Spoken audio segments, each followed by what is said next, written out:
Assalamualaikum warahmatullahi wabarakatuh. Perkenalkan, nama saya Galuh Kartika Murti dengan NIM B012190016 dari kelas A1 akan menjawab 4 soal ujian akhir semester mata kuliah Teknik Hitobah. Baik, yang pertama saya akan menjawab 2 soal dari kelompok 9. Apa fungsi dari penggunaan bahasa khutbah komunikatif? Fungsi penggunaan bahasa dalam khutbah komunikatif adalah salah satu faktor yang dapat menambah peluang keberhasilan khutbah. Penggunaan bahasa yang tepat dapat mempermudah jalannya khutbah, karena mad'u dapat memahami apa yang dikatakan dai. Begitupun dengan dai dapat lebih mudah menyampaikan materi dakwanya. Selanjutnya, saya akan menjawab soal nomor 4 dari kelompok 9.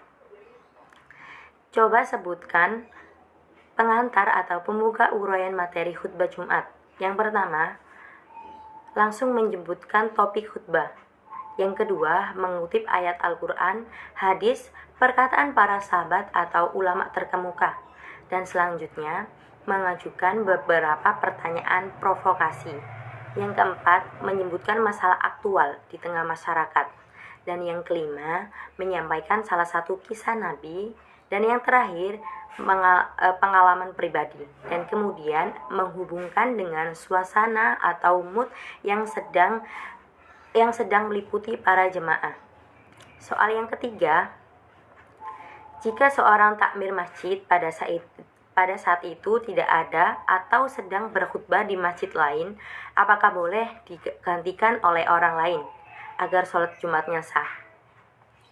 Jawabannya adalah iya, boleh. Karena harus ada yang menggantikan agar pelaksanaan ibadah sholat Jumat dapat terlaksana. Dan juga biasanya di sebuah masjid sudah terjadwal siapa yang akan berkhutbah. Akan tetapi jika seorang tersebut berhalangan hadir, harus ada orang dari makmum tersebut yang menggantikannya. Dan soal yang terakhir dari kelompok 11, bagaimana cara kita meyakinkan kepada mad'u agar ceramah kita itu menarik? Nah, yang pertama adalah menyampaikan ceramah dengan penuh penghayatan. Dan yang kedua, dalam ceramah kita harus memiliki makna dan tujuan yang jelas. Dan yang ketiga, seorang dai itu harus bisa berinteraksi dengan mad'unya sehingga bisa dapat membangun suasana. Dan yang terakhir, mengetahui alat psikologis dan bisa memanfaatkannya. Sekian dan terima kasih. Wassalamualaikum warahmatullahi wabarakatuh. Assalamualaikum warahmatullahi wabarakatuh.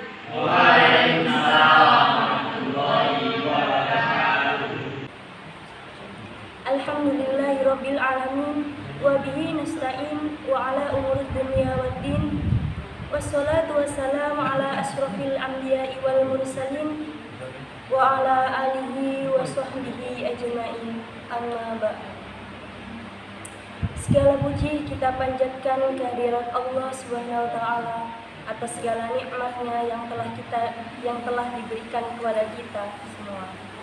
Nikmat sehat, taufik, hidayah wal inayah, dan nikmat yang paling besar adalah nikmat iman dan Islam. Salawat serta salam tak lupa kita sanjungkan kehadiran Nabi besar kita, Nabi Muhammad Sallallahu Alaihi Wasallam. Seperti yang kita rasakan saat ini, sebagaimana wabah corona pasti menakutkan. Tapi bukankah hidup itu sebuah perjuangan? Di seluruh penjuru dunia umat manusia bersama-sama bangkit melawan virus mematikan. COVID-19 menjadi agenda semua orang untuk dilawan. Pemerintah dan lembaga kesehatan menerapkan protokol hidup di era pandemik. Karena tanpa agenda bersama, semangat bersama, ikhtiar bersama, corona kian lama kian berbahaya. Rasulullah Shallallahu Alaihi Wasallam bersabda, "Ta'un," yang artinya wabah penyakit menular, adalah suatu peringatan dari Allah Subhanahu wa taala untuk menguji hamba-hambanya dari kalangan manusia. Maka apabila kamu mendengarkan penyakit itu berjangkit di suatu negeri, janganlah kamu masuk ke negeri itu. Dan apabila wabah itu berjangkit di negeri tempat kamu berada, dan jangan pula kamu lari daripadanya. Hadis ini diriwayatkan oleh Bukhari dan Muslim dari Utsman bin Zaid. Hadis tersebut mengisyaratkan bahwa wabah adalah sebuah cobaan atau peringatan dari Allah Subhanahu wa taala. Di samping itu, hadis tersebut juga memberi kita panduan saat terjadi wabah, di mana kita harus menjaga jarak. Saudaraku yang dirahmati Allah, marilah kita tingkatkan dan kuatkan keimanan kita kepada Allah. Keimanan dan ketakwaan membuat kita bisa terus bersabar, sembari berikhtiar dan berdoa serta berserah diri kepada Allah Subhanahu wa taala. Mari kita panjatkan doa kepada Allah Subhanahu wa taala agar wabah atau pandemi Covid-19 ini bisa segera reda. Sebab kita yakin bahwa segala yang terjadi di dunia ini adalah atas karunia Allah Subhanahu wa taala. Jadi mari kita tetap berikhtiar mencegah penularan Covid-19 sembari berdoa dan bertawakal. Di samping itu sangat penting bagi kita untuk bisa memetik hikmah atas terjadinya wabah Covid-19 ini. Yang pertama, sejak ada Covid-19, kita menjadi kembali diingatkan akan pentingnya menjaga kebersihan dan kesehatan. Dan yang kedua, karena adanya Covid-19, kita juga menjadi lebih peduli dengan sesama yang membutuhkan. Kebersamaan dan persaudaraan kita menjadi lebih kuat. Dan yang ketiga, pandemi Covid-19 membuat kita tersadar betapa berharganya nikmat kesehatan. Oleh karena itu, kita harus lebih banyak bersyukur ketika diberi kesehatan.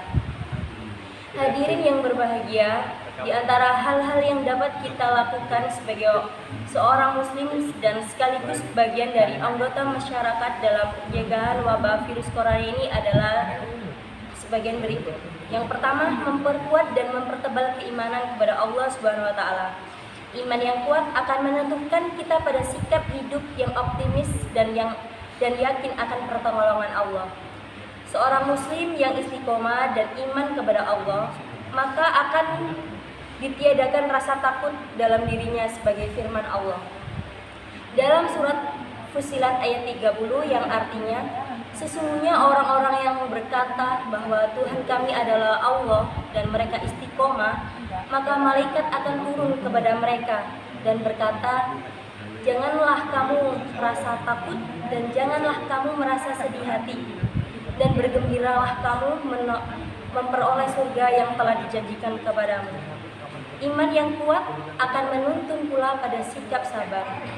Bersabar bagi seorang muslim hakikatnya adalah kesadaran bahwa keburukan yang terjadi pada dirinya adalah rahmat Allah dan selanjutnya dia akan berusaha untuk berubah.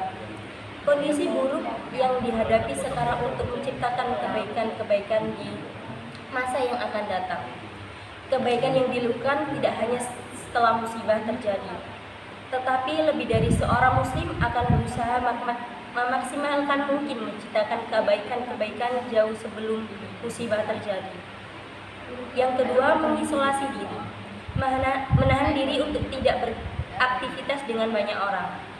Upaya pembatasan kegiatan ibadah berjamaah dan pengajian di masjid atau musala bukanlah untuk menjauhkan umat muslim dari masjid, tetapi justru ini sebagai ikhtiar menyebut takdir Allah yang lain.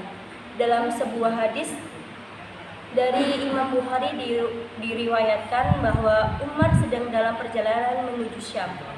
Saat sampai di wilayah yang bernama Syarq, saat itu Umar mendapat kabar adanya wabah di wilayah Syam.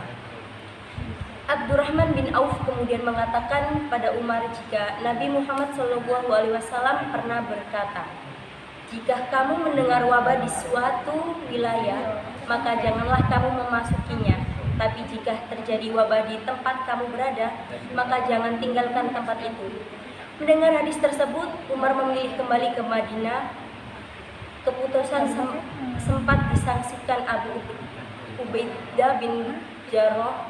Dia adalah pemimpin rombongan yang dibawa Khalifah Umar. Menurut Abu Ubaidah, Umar tak seharusnya kembali karena bertentangan dengan perintah Allah Subhanahu wa taala.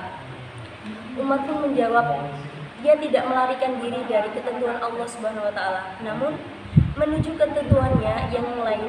Jawaban Abdurrahman bin Auf ketika menguatkan keputusan khalifah tidak melanjutkan perjalanan karena wabah penyakit. Yang ketiga, saling menguatkan dan tolong menolong. Tidak ada seorang pun yang ingin tertimpa musibah, terjangkit virus corona, tapi tidak ada seorang pun yang bisa memastikan bahwa dirinya akan terbebas dari virus corona. Untuk itulah setiap orang terlebih seorang muslim harus mau untuk saling menguatkan dan saling tolong menolong satu sama lain.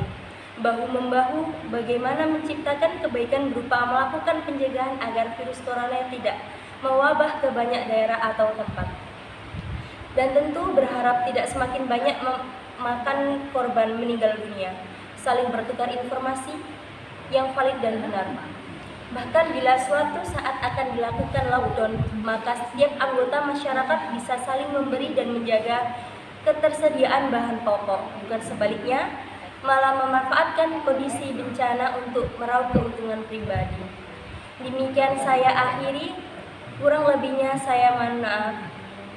Wabillahi taufik wal hidayah, waridho wal inayah. Assalamualaikum warahmatullahi wabarakatuh.